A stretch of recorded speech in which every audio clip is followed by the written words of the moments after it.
shake my nerves and you rattle my brain. Too much love drives a man insane.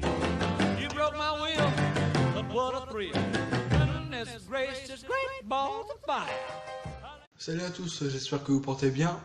Je fais cette petite vidéo pour faire mes pronostics de Great Ball of Fire comme d'hab à chaque avant pay-per-view. Donc voilà, je commence tout de suite par le vif du sujet. On va commencer par le kick-off qui aura lieu juste avant le show principal. On aura Akira Tozawa face à Neville pour le titre Cruiserweight. Un match que j'aurais adoré voir dans le show principal. Dommage qu'ils l'ont mis dans le kick-off. Dommage, je vais quand même le regarder ce match car ce match doit quand même être intéressant à voir. Donc pour moi, je vois très bien Neville rester champion champion Cruiserweight. Ouais, il fait un très bon champion Neville depuis le dernier roadblock où il a fait son heel turn. Depuis il est invaincu. Après avoir battu Rich Swann pour ce titre, il a enchaîné les victoires face à Jack Killinger ou face à Austin Harris également. Depuis 3 PPO d'affilée, il a battu Austin Harris. Et puis récemment, il a battu TJP pour ce titre lors de 205. Voilà, Neville est vraiment dans une bonne ascension ces derniers mois. Et pourquoi pas, il pourrait rester très longtemps champion.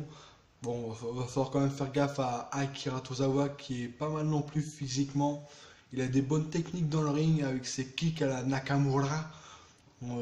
Voilà, va falloir faire attention car il a quand même donné une petite leçon à Neville il y a 2 semaines à 205 en l'éjectant du ring avec ses coups de patte, ses kicks dévastateurs. Donc il va falloir faire attention. En plus, à ses côtés, Tozawa pourra compter sur l'aide de Titus O'Neil qui est son manager. Voilà, Tozawa est le manager de Titus O'Neil. Donc voilà, Tozawa va pouvoir avoir les conseils de Titus O'Neil durant le match. Si Titus O'Neil est là, je sais pas. Mais je pense qu'il y sera. Ces dernières semaines, on a eu plus une rivalité entre Neville et Titus O'Neil verbalement parce qu'on n'a pas trop vu Tozawa, surtout lors du dernier 205. Neville s'est pris verbalement à O'Neil et il a battu facilement entre temps le grade métallique Lindsay Dorado pardon à 205. Donc voilà, Neville il est plus en rivalité avec O'Neil qu'avec Tozawa, mais ce soir ce sera pas face à Titus O'Neil qui sera sur le ring, c'est face à Akira Tozawa pour le titre Cruiserweight. Donc on va falloir faire attention Neville. Le titre est en danger, mais je vois très bien Neville rester champion ce soir. Ensuite, on va passer par le show principal. On aura Big Cass Enzo Amore pour rien du tout, pour terminer cette guerre. Tout simplement pour voir qui sera le meilleur entre les deux anciens frérots, 2 anciens coéquipiers de l'équipe Soft. Voilà, et puis je pense que c'est Big Cass. Bon, on savait déjà tous que c'était Big Cass qui avait attaqué Enzo Amore lors des derniers Raw. Pour autant, j'avais le bénéfice du tout quand j'ai vu Big Cass s'est fait attaquer. Je me suis dit non, c'était pas Big Cass qui avait attaqué Amore, car Big Cass s'est fait attaquer aussi.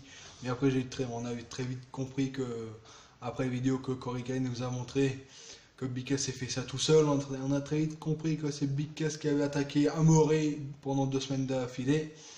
Donc voilà. Et en plus, Big Cass l'a avoué quelques minutes après. Voilà, Big Cass va certainement battre Amore ce soir lors de Great Ball of Fire, c'est carrément sûr. Un grand futur pour Big Cass, ça me fait aucun doute. J'espère qu'il mérite son push en solo. Un bon push en solo pour Big Cass serait très très bon. Mais j'espère quand même qu'ils vont pas oublier Amore, car il envoie des punch live au micro. C'est tout simplement, il est énorme au micro, mais il faut juste qu'il force un peu son catch dans le ring et qu'il arrête d'écouter la foule à chaque fois. Il faut qu'il se concentre un peu plus sur son catch, qu'il force son jeu Amore, et puis après là il pourrait être sacrément intéressant et sur le micro et sur le ring. Donc voilà, j'espère que la WWE ne vont pas oublier Enzo Amore. En tout cas pour ce soir, Amore va se faire oublier car c'est Big Cass qui va battre Amore, ça me fait aucun doute. Ensuite, on va passer par le titre intercontinental. Le Miz et sa Italians avec Maryse, Big Cass, Bo Dallas, excusez-moi, et Kurt Curtis Axel. Donc face à lui, Dean Ambrose et certainement peut-être l'aide de Heath Slater et Rhino, car ces derniers tours c'était plus une guerre à 6 qu'une guerre à 1 contre 1 qu'on a eu. Hein. On a souvent eu des matchs à 6, on a eu un match à 6, c'est Heath Slater qui avait, non c'était Bo Dallas qui avait arrivé les épaules de Rhino, ensuite une autre semaine c'était Heath Slater qui arrivait les épaules du Miz. Et lors du dernier SmackDown pour le titre intercontinental, grâce à l'aide de Curtis Axel et Bo Dallas, le Miz a conservé sa ceinture intercontinentale face à Heath Slater. Donc voilà, je pense que pour ce pay-per-view, le Miz restera champion avec un coup fourré. Il va y avoir une aide de l'extérieur, à mon avis, c'est obligé, ou un aveuglement des yeux ou un coup de pied dans les parties intimes pendant que l'arbitre s'occupera de renvoyer Curtis Axel ou Bo Dallas ou Maryse.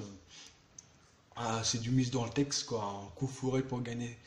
Et c'est comme ça qu'il est devenu populaire, le Miz, avec ses coups fourrés en gagnant les titres. C'est souvent par des coups fourrés que le Miz réussit à gagner les titres. Donc voilà, quand il y a des matchs importants, le Miz est présent. Faut pas l'oublier, ça. Le Miz, c'est un très grand champion quand même. 7 fois champion intercontinental, le titre des États-Unis, le titre par équipe, le titre de la WWE, Mr. Money in the Bank 2010. Le Miz, il a une sacrée carrière quand même derrière lui. Mais quand même, il va falloir mettre un terme à cette rivalité face à Dean Ambrose, car quand c'est pas à SmackDown en début d'année, c'est à Raw. Donc voilà, on a assez. Quand le Miz aura fini de battre Dean Ambrose sur le titre intercontinental ce soir, j'espère qu'il y aura un nouveau challenger pour le Miz. Et pourquoi pas Finn Balor, ça sera un bon match pour le titre intercontinental à WWE SummerSlam, pourquoi pas. Affaire à suivre, pourquoi pas Finn Balor, le Miz. Future rivalité envisageable. Et pour Dean Ambrose, pourquoi pas Samoa Joe, à voir pour la suite, je sais pas. À moins que Samoa Joe devienne champion universel, mais je pense pas. Bon, j'en parlerai après, tout à l'heure. Là, je vais passer par le titre féminin. Le titre est féminin défendu par Alexa Bliss, la déesse, la meilleure catcheuse de la WWE cette année. Il n'y a pas photo face à elle. Il y aura la boss, Sasha Banks, qui on l'a perdu de vue après WrestleMania, on l'a perdu de vue, on l'a revu à Extreme Rules en équipe avec Rich Swann face à Noam Dar et Alicia Fox. Ils ont battu Noam Dar et Alicia Fox facilement. Et puis depuis quelques semaines, Sasha Banks est revenu en force dans la course au titre en battant Nia Jax dans une finale de Gauntlet match énorme, surtout la finale était magnifique à voir. C'était le main event de Raw et c'était le main event du mois, carrément. Pourquoi pas le main event de l'année du côté de Raw, tellement que ce match était énorme, carrément. Et la semaine suivante, elle a fait abandonner Alexa Bliss dans un match par équipe, avec Bayley à ses côtés. Face à eux, c'était Alexa Bliss et Nia Jax. Bayley entre-temps s'est blessée dans le match et Sasha Banks s'est trouvée toute seule dans un match à 2 contre 1 et Sasha Banks a surpris son monde en faisant abandonner Alexa Bliss. Excusez-moi. Donc Sasha Banks a pris un avantage psychologique important pour son match face à Alexa Bliss. Mais j'espère quand même que c'est Alexa Bliss qui va rester championne. Et comme pour le match du Miz, je pense qu'elle va gagner ce match par un coup fourré ou pourquoi pas une intervention de Nia Jax pour qu'on ait un match retour à SummerSlam. Et là, on aura un match encore plus énorme que ce soir à Great Ball of Fire. Voilà, je pense aussi que Banks reprendra le titre à SummerSlam. Donc voilà, ou pourquoi pas un triple threat à SummerSlam avec l'ajout de Nia Jax dans le match. Mais voilà, si Alexa Bliss gagne ce match face à Great Ball of Fire face à Sasha Banks, ce sera par un coup fourré, je le pense. Alexa Bliss est quand même invaincue depuis qu'elle est arrivée à Raw dans les pay-per-view, je parle bien, pas dans les shows, dans les pay-per-view. Elle a battu Bayley pour le titre à Payback, elle a mystifié, il n'y a pas de mot, mystifié Bayley à Extreme Rules, elle a dominé la tête et des épaules. Et puis là, ça va être un autre morceau, c'est Sasha Banks. Ça va être du autre niveau que Bayley. Sasha Banks, Alexa Bliss, ça va être un sacré match ce soir à Great Ball. Mais j'espère pour autant que c'est Alexa Bliss qui restera championne. La déesse, quoi. C'est la meilleure, Alexa Bliss.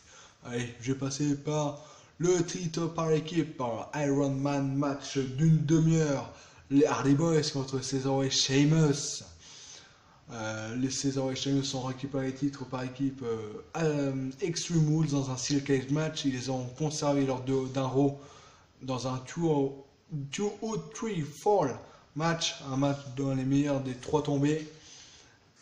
Ils ont gagné le titre par décompte extérieur. Ils ont conservé les titres par décompte extérieur, double décompte extérieur. Donc voilà pourquoi ce match a eu lieu ce soir à Great Ball of Fire.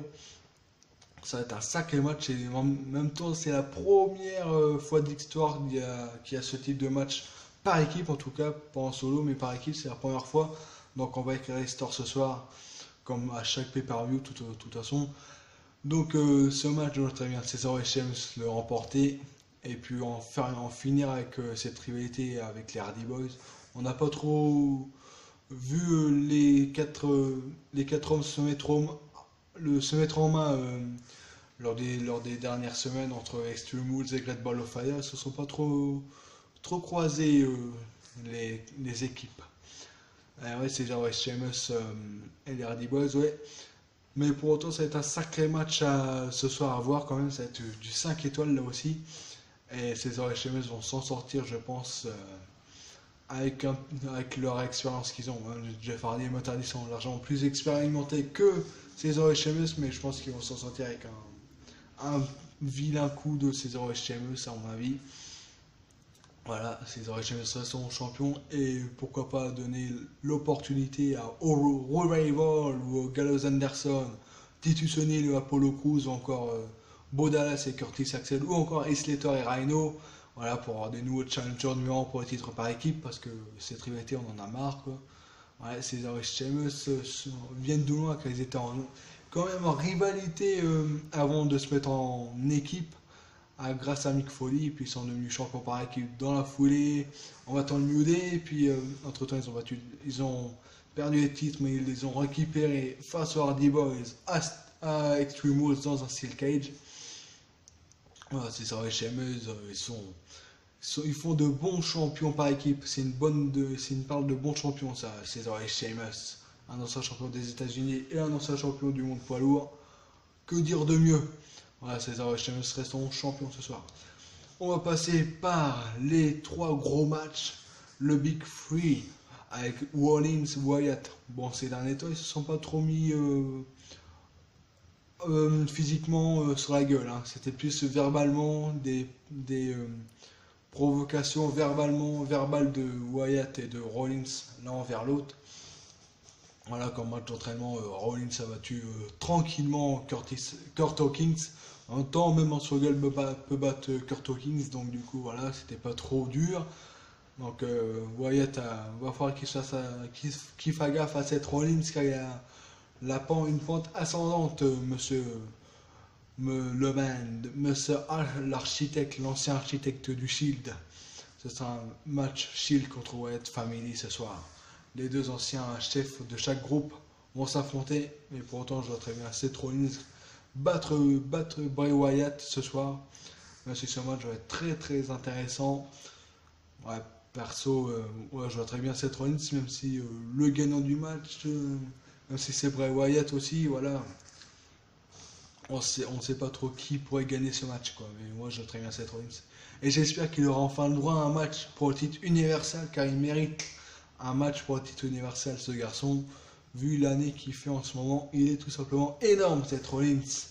Donc voilà, Seth Rollins battra Bray Wyatt ce soir. Ensuite, on a Roman Reigns contre Braun Strowman, colonel, dans un match de l'ambulance. Bon, la rivalité, on la connaît par cœur entre les 2 hommes. Donc voilà, ce sera juste un ambulance match.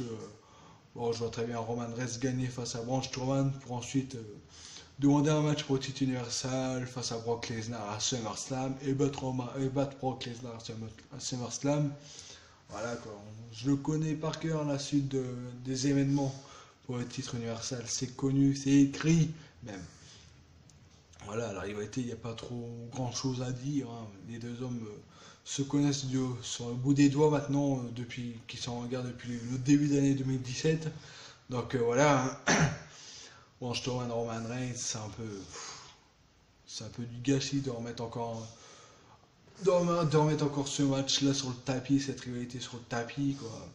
J'espère que ce sera fini une bonne fois pour toutes cette soirée à Great Ball of Fire, qu'il y aura un gagnant et qu'on n'en parle plus de cette rivalité, car ça me saoule, moi. Cette rivalité me saoule. Je sais pas vous, mais ouais, on en a trop vu de Roman Reigns, Braun Strowman. Et Roman Reigns, j'espère qu'il va se débarrasser de Braun Strowman une bonne fois pour toutes. Voilà, comme ça, on n'en parle plus. Et pour la suite, Roman Reigns, Brock Lesnar en main event à SummerSlam, ça pourrait être pas mal. Ensuite, en parlant de Brock Lesnar, eh ben on va parler de Brock Lesnar dans le main event de Great Ball of Fire, Brock Lesnar, Samoa Joe. Ça va être le match de l'année à mon avis. Ça va être un gros match. Ça va être un match physique entre les deux. Souplesse City contre Coconut Clutch City. Qui va gagner? Ces derniers temps, c'est Samoa Joe qui a pris l'avantage sur Brock Lesnar. Il n'y a pas d'autre mot à dire. Après s'être attaqué face à Paul Heyman, il s'en est pris à Paul Heyman. Après, il s'en est pris à Brock Lesnar.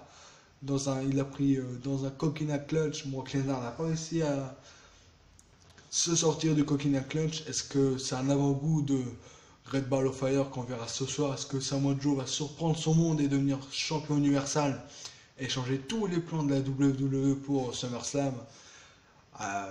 Ça, rien n'est moins sûr, car je vois très bien, car je vois carrément Brock Lesnar battre Samoa Joe ce soir, même si le match va être sacrément intéressant. Et enfin, on aura le titre universal défendu en pay-per-view. Enfin, parce que ça fait quand même 3 mois depuis WrestleMania que le titre n'a pas été remis en jeu. Et là, il est remis en jeu ce soir. Enfin, c'est pas trop tôt. En Brock Lesnar, là, il se balade avec le titre. On l'a pas vu à Payback Next, Remove. Bon, on le voit enfin à Great Ball of Fire. Mais bon, je pense qu'il va quand même s'en sortir face à Samoa Joe. Et puis, comme je vous l'ai dit tout à l'heure, affronter Roman Reigns pour le titre universal à SummerSlam. Voilà, c'était tout. Donc pour moi, Big Cass, Neville, Le Miz, Cesaro et Sheamus, Alexa Bliss, Rollins, Reigns et Brock Lesnar seront les grands vainqueurs de ce soir à Great Ball of Fire. Donc voilà, c'était tout. C'était mes pronostics de Great Ball of Fire.